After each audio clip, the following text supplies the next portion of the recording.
জমিদারের সঙ্গে কাঙালের ভোজ। রুশ দেশের রূপকথা। রবিবারের এক চমৎকার দিন। জনা কয়েক চাষি দাওয়ায় বসে গল্প করছিল। গ্রামের দোকানদারও এসে জুটল সেখানে। এসেই হেন করছে তেন করছে, বড়াই শুরু করে দিল। বলল সে নাকি জমিদারের খাস কামড়াতেও গিয়েছে। দলের সবচেয়ে কাঙাল চাষিটি কিন্তু বসে বসে হাসে। ভারী তো ব্যাপার না, জমিদারের খাস কামড়ায় গেছি। আমি ইচ্ছে করলে জমিদার বাবুর সঙ্গে এক আসনে খেয়েও আসতে পারি। কি, জমিদার বাবুর সঙ্গে ভোজন? সারা জীবনেও পারবে না। হ্যাঁ, পয়সাওয়ালাটা বলল চিৎকার করে। বলছি খেয়ে দেখিয়ে দেব। কিছুতেই পারবে না। তর্ক লেগে গেল ওদের। শেষকালে কাঙাল বলল, আচ্ছা, এক হাত বাজি হয়ে যাক। যদি জমিদার বাবুর সঙ্গে বসে খেতে পারি তবে তোমার কালো ঘোড়াটা, বাদামি ঘোড়াটা দুই আমার।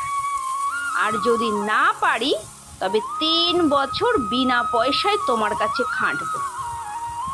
দোকানদার তো খুশি। ঠিক আছে, আমার কালো ঘোড়াটা, বাদামি ঘোড়াটা বাজি। তার সঙ্গে একজোড়া বাছুরও ফাউ রইল।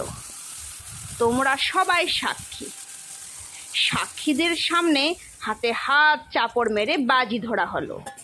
তারপর কাঙাল গেল জমিদার বাবুর কাছে। কিছু কথা আছে হুজুর, গোপনে জিজ্ঞেস করতে চাই। একটা সোনার তাল, ধরুন এই আমার টুপির মতো, কত দাম হবে? জমিদার বাবুর মুখে আর রা নেই। হাততালি দিয়ে ডেকে বলল, ও হে, কে আছো হে? আমাদের জন্য কিছু মদ পাঠিয়ে দাও শিগগির। খাবার টাবারও সব দিয়ে দাও। বসো, লজ্জা করো না। খাও দাও, যা মন চায় নাও। কাঙালের সে কি আদর আপ্যায়ন, যেন এক সম্মানিত অতিথি। আর মনে মনে ছটফট করে জমিদার। কেবল চিন্তা, কতক্ষণে ওই সোনার তালটি হস্তগত করবে। এবার তাহলে যাও তো বাপু, দৌড়ে সোনার তালটি নিয়ে এসো। তার বদলে আমি 1 পুত